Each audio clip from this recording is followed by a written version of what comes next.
Dito tayo sa bagong hostile witness na tinatawag nga nila, no? Wala pong iba kundi si Assistant Chief of Staff ng OVP, no? Si Lemuel Ortonio, na pinatawag nga sa impeachment trial at inamin nga nitong bagong hostile witness na ito na wala daw siyang nakita o nahawakang official receipt sa pagbili po ng iba't ibang supplies at gamot gamit yung confidential funds ng OVP.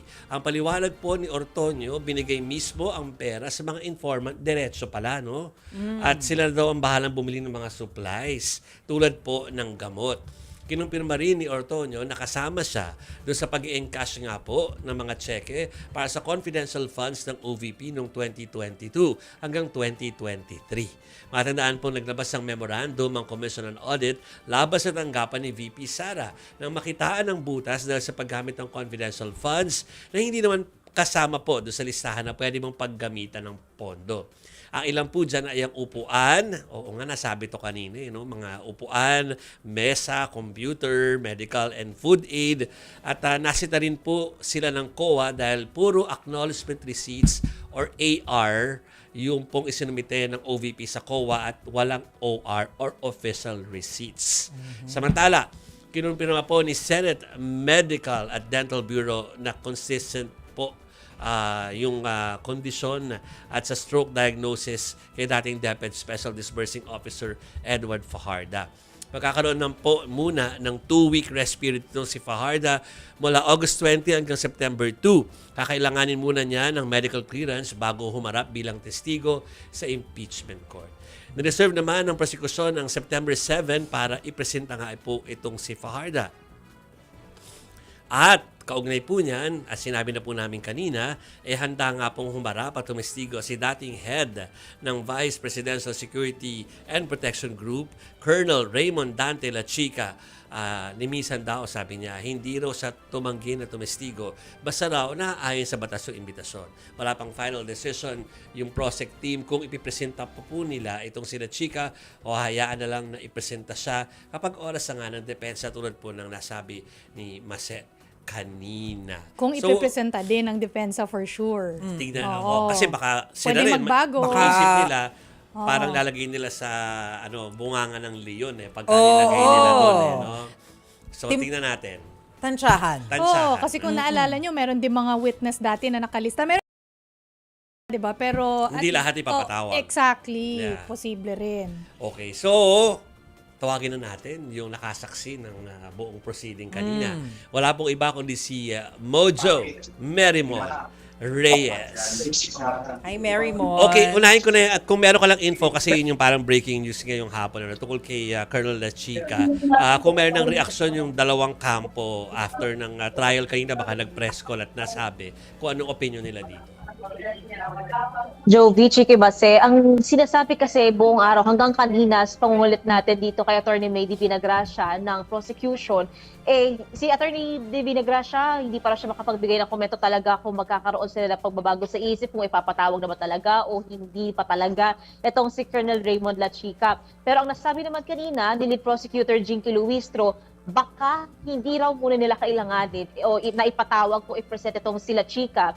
At pagdating daw kasi sa kanila presentasyon ng mga ebidensya, tinetest daw nila yung repetition, yung redundancy, at kung kinakailangan pa bang ipatawag yung ibang nakapila nila or nakalista nilang mga testigo. Kapag napansin naman daw nila na paulit-ulit na lang yung sinasabi ng testigo ngayon sa sinabi ng mga testigo last time, at makikita nilang hindi na raw kailangan ipatawag yung ibang witnesses, hindi na nila ipapatawag. So same din dito sa case kung sakali man kay Colonel La Chica. Yeah. At yung case in chief naman kasi nila, yung allegation nila na may maling paggamit sa confidential funds ng OVP, nasasakop naman na raw yan ng mga testimonya so far ng mga humarap dito na COA State Auditor, pati ni former SDO, Special Disbursing Officer ng OVP na si Gina Acosta. Ang sabi ka rin ni Luistro, ang hinihintay na lang nila actually ay itong si Edward Fajarda ng DepEd, baga makukumpleto na OVP pati DepEd. Pero wala pa namang huling sinasabing hindi na raw talaga nila ipapatawag sila Chica. Pero kung sakaling dumating yung panahon na i-present naman ng defense itong si Colonel La Chica, ang sigurado daw,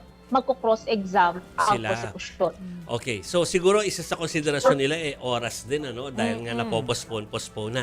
Lalo pa at nagbigay ng baka naulilagan mo diyan kanina.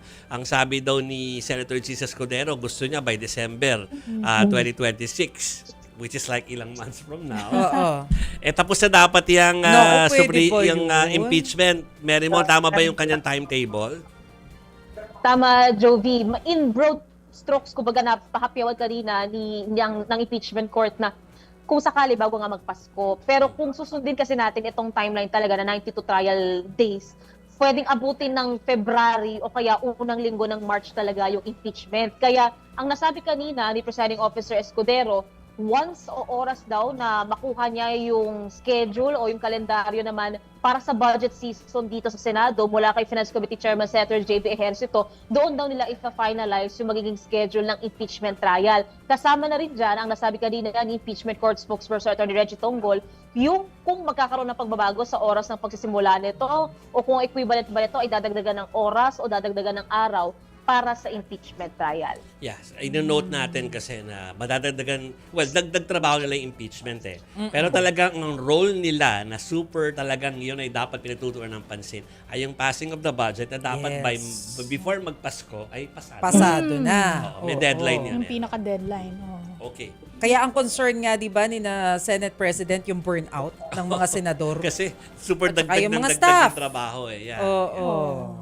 Oh, meron pa ba kayo? Oo. Chiki. Hala, nasagot na ni Marymon yung yung schedule na tanong Hindi, para lang doon sa mga hindi nakapanood kanina, Marymon, dahil medyo mahaba yung proceeding, ay kung ano yung highlight or yung meron bang nakuha o napala ang prosecution doon sa kasi bukas yung turn ng di ba, ng depensa dito sa witness na ito.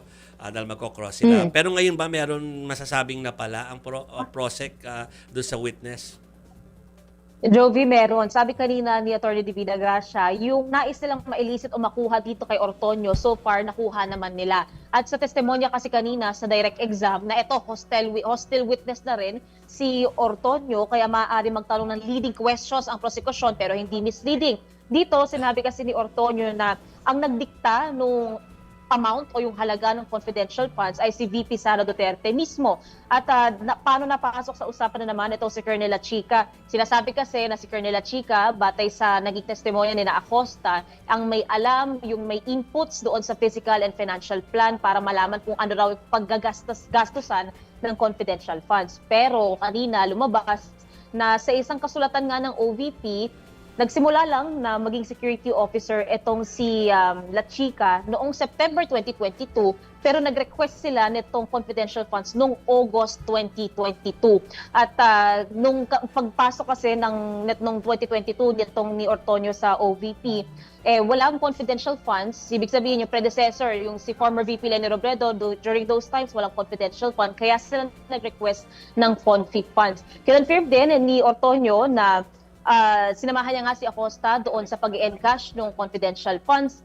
At yun nga lang, pagdating sa mga resibo, walang official receipts, acknowledgement receipts lang daw ang nakuha at ang pagpapaliwanag daw kay Ortonio ni Colonel La Chica, confidential kasi sensitibo daw yung nature ng kanilang mga operasyon, mga programa, aktibidad. Kaya kung ano yung binigay daw sa kanya, yaan na raw yun. Okay. Tsaka may ibang mga dokumento rin na pinirmahan ni VP Sara pero hindi na dumaan dito kay Ortonio. May additional lang tayong tanong tungkol sa pero pakinggan muna natin Marymon kung papaano yan nailabas kanina during the trial.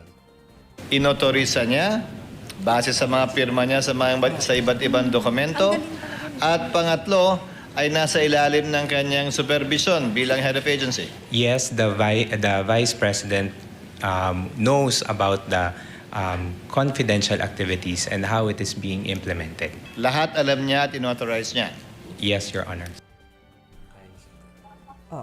Marymon, pakipaliwanag nga, hindi ko kasi napanood ng buo. Ano yung 140,000 ba o 150,000 pesos na pinalawalan ni Ortonio? Para saan yun? Tsaka bakit siya relevant dun sa kaso? Oo.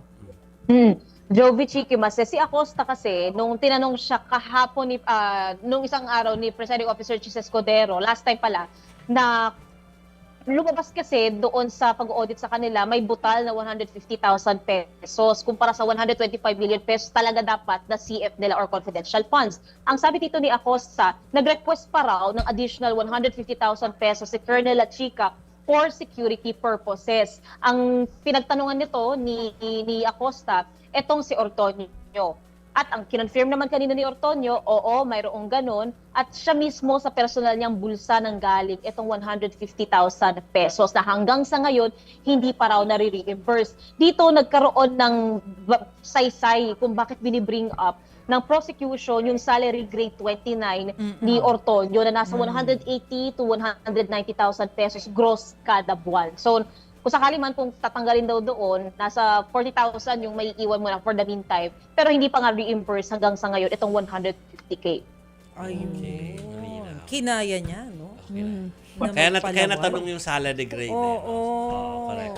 Anyway, pasalamat muna tayo sa maghapong nagbantay dyan sa Senado, ang ating mobile journalist na si Merrimon Reyes. Thanks, Merrimon. Salamat, Salamat, Merrimon. Merrimon. 150,000 pesos, tapos 180,000 pesos yung kanyang monthly salary. Oh, tsaka kahit afford mo pa, may certain level of trust kayo. Yes, na para ibigay maglabas mo ka yun, ng ganong pera. Yung 100 plus. Oo. Eh kahit 5,000 nga lang parang kung hindi naman Masakit kayo sa loob. kung hindi kayo close, hindi mo masyadong trusted, Oo. parang magdududa ka. Pero Exactly. ito 150, 140. Oh, Wow. pero